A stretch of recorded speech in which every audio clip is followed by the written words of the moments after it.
Pokemon TCG Pocket did what it set out to do. Its goal wasn't for me to simply be a mobile gamer, but to be a consumer. And it succeeded. I am now a purchaser of the mainline Pokemon TCG game. I am now buying physical cards, whereas before I would have never done so. In the last 5 days, I've spent up to $500 with me and my girlfriend only on Pokemon trading card game products. Our current goal is to really complete the whole collection of Stellar Crown, which is a Sword and Shield expansion. Pokemon is trending more than ever before. This Pocket game managed to bring so many people into the Pokemon circle, and it's proving to have long-term results for the Pokemon company. The current expansion of the Pokemon TCG has a card that is selling for up to $450. This is a Pikachu rare card that, if it is graded, can sell for up to $2,500 if you get the card, that is. Now, something that I've really delved on and struggled to really argue with people, having that idea that we are really just gambling when we open these packs.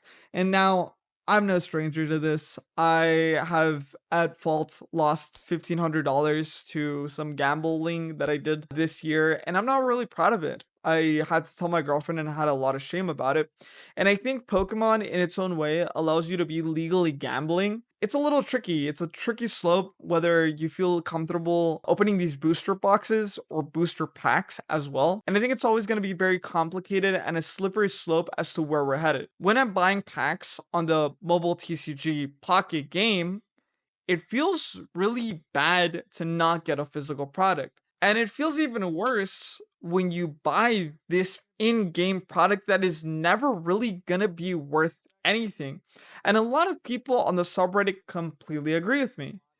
If you buy a Pokemon TCG Pocket cards, if the game gets discontinued within 20 years, 10, 15 years, you have wasted so much money on this product. On the other hand, for the physical cards, some people like to argue that you don't experience that because, well, you have them. They are a physical product. And it's a whole debacle that you've already also seen with video games.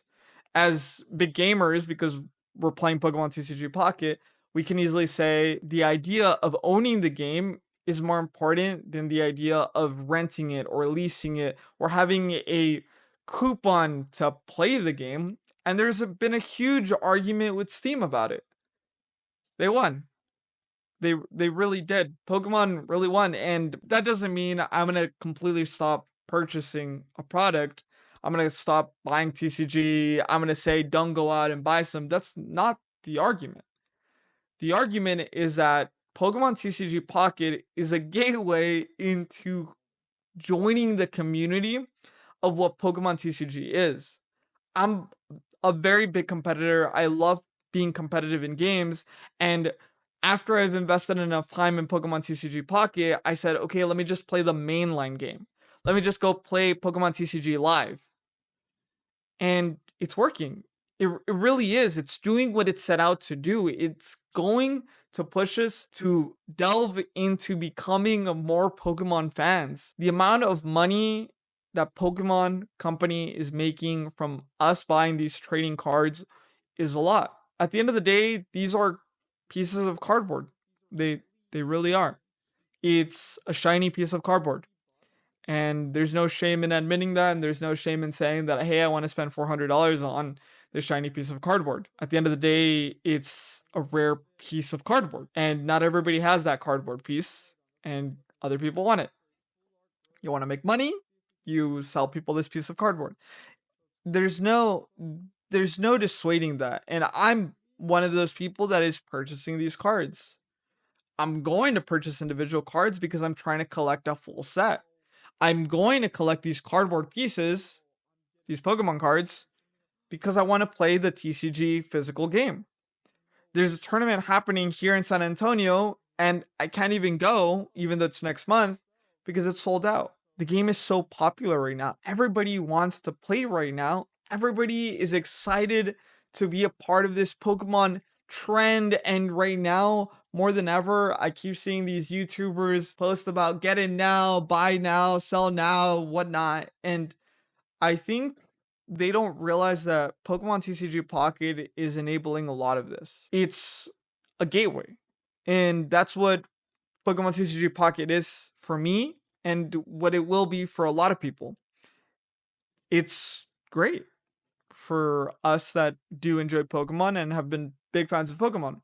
I admittedly had a Pokemon birthday party when I was 5. Pokemon isn't a problem. It's not a problem to go out and buy yourself cards. It's not a problem to go out of your way and spend whatever extra money that you might have in your bank account to purchase something that you like. It's never going to be an issue. It's always going to be whatever you want to do. But just be careful in how you're spending your money. We're on a downward spiral economically. A lot of people feel like they don't have the money that the S&P 500 is showing, that everybody has a job and everybody has this money. So why are you struggling with your bills and whatnot? Just be careful. If you're purchasing cards, make sure that that is expendable money. I was really close to making financial decisions and I'm barely into the hobby. I'm a very impulsive person. I like to impulsively make things or do actions, right? For all of you that might make that impulsive poor decision, just be careful. I don't want people to be incentivized to spend money that they don't have. You to use a credit card to buy more Pokemon TCG Pocket or more Pokemon TCG products, physical products on your credit card that you cannot afford. Because I will be posting my card unpackings and I'm not here to say you should never buy these cards. That's not the argument. But I think we should all be really aware of what it is that the product is. This is a piece of cardboard and it's a collector's edition thing. It's a collectible thing and it's something that I enjoy myself and I have expendable income that I can use to purchase these things. But sometimes I feel very self-conscious that when I create a YouTube video, I'm being told dance monkey dance. When I open a card and I show it and I make a video about it saying I made $500 off of a card pack, that might incentivize people to spend $50 that they needed to pay for that week's lunch. It's a feeling and it's a sensation that I constantly feel. I used to sell vehicles, I used to sell cars, and what made me uncomfortable about selling cars wasn't the idea that I was putting people in a vehicle that they really needed, but it was because I was so financially literate that I knew that it wasn't a perfect time for them to buy. COVID was happening and I was working in sales and I was trying to sell people a car that they didn't need. A lot of them had a car that they had just bought the year before and I clearly knew that they shouldn't buy a car. It's a worry of mine that I will be posting Pokemon TCG Pocket, Pokemon TCG content because I'm a fan of it, but I do worry because there is a lot of income going to the Pokemon company. And it worries me that some people will spend more than what they're actually able to. I do check my bank account before I make these purchases. I just spent $200 earlier today when I went to Target because I was like, yo, I found something, you know? Every product that you're buying is being sold to someone else who thinks they can also make a lot of money off of it. Not a lot of people in this hobby are actually collectors. A lot of them are either competitors, collectors, but that's it, right? Everybody else, the third one, they're just trying to make money. And there's more of the third type of people than you really think. A lot of people can't make a lot of money, real good living off of minimum wage. And because of that, you'll see scalpers, you'll see people that really push to make a profit off of small things that they visually see other people succeeding in. Sometimes what you see on my feed, what you see on a YouTuber's feed, isn't what is going to happen to you. It's what could happen to you, but the odds of that happening to you are very slim. We as content creators will only show you the good, but we won't always show you how much money was wasted. A lot of content creators don't even like showing you how much revenue they made on the month, right? They feel uncomfortable showing you that. But they also feel uncomfortable showing you how much they spent to get a single card. Sometimes they spend $1,000 just to get one card that costs $500. They spend $1,000 and now their individual cards are worth about $600. There's not a lot of money that you can make. You can succeed if you're in it for the simple joy of collecting and competing, but just be aware not everybody's profiting off of this.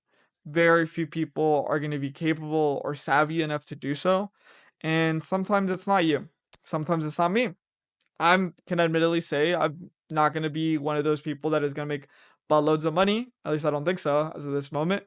But I'm gonna enjoy it. I'm gonna enjoy the hobby, and hopefully you enjoy the hobby too. But just remember, we're here for it as a hobby. Be careful how much money you're spending on Pokemon TCG Pocket. This game might get closed in 15 years, 10 years. All that money will be worthless. Just use the funds that you believe you can capably spend on the game.